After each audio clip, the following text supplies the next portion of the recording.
నమస్తే అండి. ముందుగా ఒక్కసారి ఈ ఆడియో వినండి, తర్వాత మాట్లాడదాం. పార్టీతోని మేము పొత్తు పెట్టుకోము. బీజేపీ ఒంటరిగా పోటీ చేస్తుంది.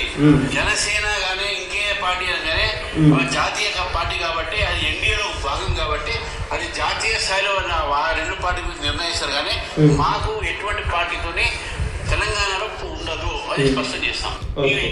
మేము ఏ పార్టీతో పొత్తు పెట్టుకోం తెలంగాణలో, జనసేన పార్టీతో పొత్తు పెట్టుకోం తెలంగాణలో అని చెప్పేసి బీజేపీ పార్టీకి సంబంధించినటువంటి తెలంగాణ రాష్ట్రానికి సంబంధించినటువంటి ఆ పార్టీ అధ్యక్షుడు, తెలంగాణకి సంబంధించి ప్రస్తుతానికి ఉన్నటువంటి అధ్యక్షుడు అని చెప్పారు. ఈయన చెప్పినటువంటి మాట ఏంటంటే మేము జనసేన పార్టీతో పొత్తు పెట్టుకోం అని చెప్తా ఉన్నారు. అంటే చెప్పే విధానం ఒకటి ఉంటుంది. అంటే జనసేన పార్టీ ఓట్లు తెలంగాణలో బీజేపీకి అవసరం లేదా? ఎందుకంటే అభిమానుల యొక్క ఆత్మస్థైర్యాన్ని దెబ్బతీయడం, ఆత్మాభిమానాన్ని దెబ్బతీయడం ఏదైతే ఉంటుందో దీన్ని మళ్ళీ కలపలేము.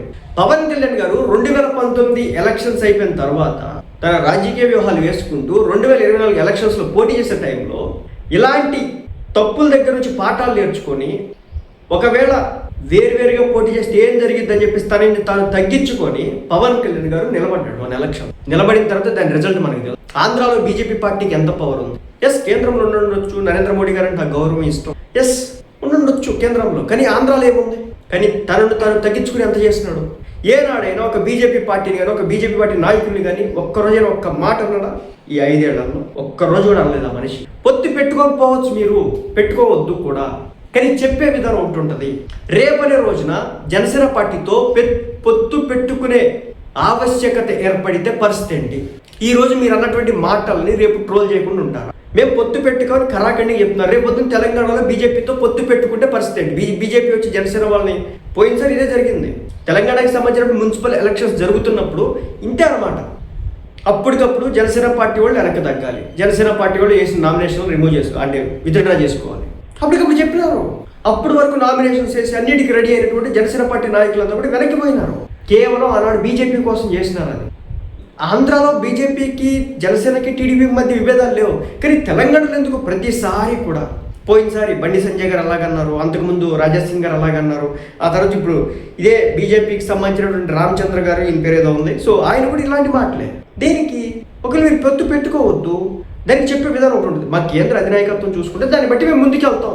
ఈ ఒక్క మాట అంటే మీరు జనసేన పార్టీకి ఎంత గౌరవం ఇచ్చినట్టు, పవన్ కళ్యాణ్ గారికి ఎంత విలువిచ్చినట్టు, మీరు ఈ ఒక్క మాట మీరు అనకపోవడం కారణంగా ఈ రోజున పొత్తులో ఉన్నటువంటి పవన్ కళ్యాణ్ గారిని, జనసేన పార్టీ నాయకత్వాన్ని కేడర్ ఏ విధంగా చూడాలి? తెలంగాణ పార్టీ నాయకత్వం ఎలా రియాక్ట్ కావాలి? మీరు మొహమ్మే చెప్తున్నారు, అడుగుతారు, 1,00,000 అడుగుతారు. ఎందుకంటే మన ఎలక్షన్స్లో ఈ రోజున కేంద్ర ప్రభుత్వ అధికారంలో ఉండడానికి కీలక భూమిక పోషించినటువంటి వ్యక్తుల్లో పవన్ కళ్యాణ్ గారు ప్రథమ వరుసలో ఉంటాడు. ఎందుకంటే అప్పటి వరకు చంద్రబాబు నాయుడు గారికి బీజేపీ పార్టీకి అసలు సత్సంబంధాలే లేవు. అలాంటి విడబాటును కూడా కలిపి ముందుకు తీసుకెళ్లి స్ట్రీమ్ లైన్ చేసినటువంటి వ్యక్తి పవన్ కళ్యాణ్. అందుకే ఆయన ఒక్కసారి కూడా ఎమ్మెల్యే గెలవపోయినా, 2 చోట్ల ఓడిపోయినా పార్లమెంట్లో కూర్చోబెట్టి ఇతను ఒక తుఫాన్ అని చెప్పేసి ఈ దేశ ప్రధాని పొగిడాడు. అంటే నేను ఇక్కడ చెప్పేది ఏంటంటే, నాకు ఎందుకు అండి ఆ స్టేట్మెంట్ నచ్చలేదు. మీరు పొత్తు పెట్టుకోవద్దు పవన్ కళ్యాణ్ గారితో, జనసేన పార్టీతో. ఓకే, తెలంగాణలో పెట్టుకోపోవచ్చు, ఏం కావాలి, దానివల్ల నష్టం లేదు. జనసేన పార్టీకి వచ్చిన ఓట్లే వస్తాయి, వచ్చిన సీట్లే వస్తాయి. అసలుకి వార్డు మెంబర్లు లేదన్న చోట వార్డు మెంబర్లు వచ్చినారు. తెలంగాణలో పంచాయతీ ఎలక్షన్స్ సర్పంచ్ లేదన్న చోట 60 సర్పంచ్లు వచ్చినారు. ఎంపీటీసీలు, జడ్పీటీసీలు, మున్సిపల్ ఎలక్షన్స్లో కూడా 1-2 వచ్చినాయి. అలాగే ఇదే తెలంగాణకి సంబంధించినటువంటి మన ఎలక్షన్స్లో కూడా జనసేన పార్టీకి ఎంతో కొంత ఓటింగ్ అయితే ఉంది. ప్రతి నియోజకవర్గంలో, ప్రతి గ్రామంలో 5 ఓట్లు పడ్డా, 10 ఓట్లు పడ్డా, 25 ఓట్లు పడ్డా జనసేన పార్టీకి అక్కడ ఒక ఓటింగ్ అనేది ఒక ఈ రోజున ఉంది. అది మీరు గమనించట్లేదు. మేము పెట్టుకోవద్దు, కానీ మీరు కేంద్ర అధినాయకత్వం రేపొద్దున పెట్టుకుంటే అప్పుడేం చెప్తారు? ఒకటే మాట చెప్పుకుంటే బాగుంది. అది ఎస్, మేము ఎన్డీఏ కూటమిలో భాగస్వామ్యంగా ఉన్నాం కాబట్టి, పవన్ కళ్యాణ్ గారు అనే వ్యక్తి, జనసేన పార్టీ అనేది తెలంగాణలో ఉంది కాబట్టి, ఒకవేళ రేపొద్దున ఇక్కడ పోటీ చేస్తే కనుక పొత్తు పెట్టుకోవాలా, పొత్తు పెట్టుకోవద్దు అనేది కేంద్ర అధినాయకత్వం దగ్గర నుంచి వస్తుంది అనమాట. ఇక్కడ పొత్తులకు సంబంధించి రాష్ట్రంలో ఉన్నటువంటి లీడర్లుగా దీనికి సంబంధించి మాట్లాడేది కాబట్టి దాని గురించి ఇప్పుడు పెద్ద ఎలక్షన్స్ ఏం లేవు. స్థానిక సంస్థల ఎలక్షన్స్ జరిగినా లేదా మున్సిపల్ ఎలక్షన్స్ జరిగినా పెద్దగా కాదు కాబట్టి వీటిని బట్టి మేము ముందుకు వెళ్తాం. అని ఒక మాట హుందాగా మాట్లాడుంటే ఈరోజు జనసేన పార్టీ నాయకులు కావచ్చు, కార్యకర్తలు కావచ్చు, వాళ్ళ మనసుల్లో ఒక రకమైనటువంటి నొప్పి, బాధ ఉండేది కాదు.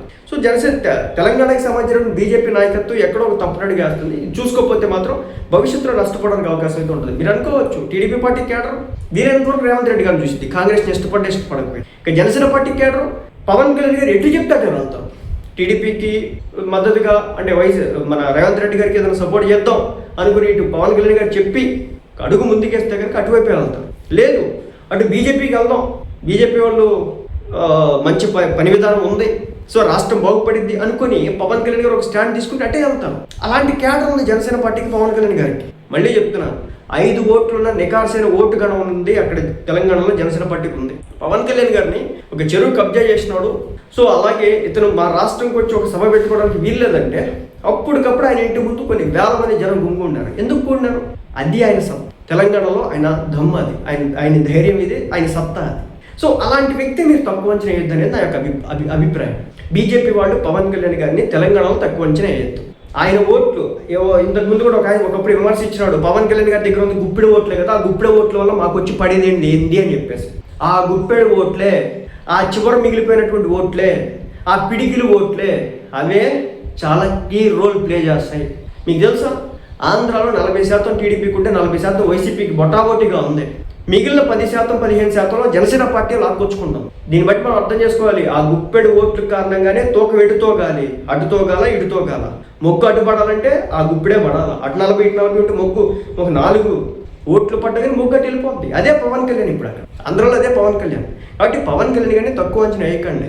ఈ రోజున పవన్ కళ్యాణ్ గారు జనసేన పార్టీ ఆంధ్రాలో జరుగుతున్నటువంటి పనితనం, పవన్ కళ్యాణ్ గారు తను ఈ రోజున పిఠాపురంలో కావచ్చు, ఆంధ్ర రాష్ట్రంలో పంచాయతీరాజ్ శాఖలో ఆయన చేస్తున్నటువంటి పర్యావరణ అటవీ శాఖలో ఆయన చేస్తున్నటువంటి కావచ్చు, జల్ జీవన్ మిషన్కి సంబంధించి కావచ్చు, రోడ్లకు సంబంధించి, డ్రైన్లకు సంబంధించి, గ్రామ పంచాయతీలు ఈరోజు పడుతుంది.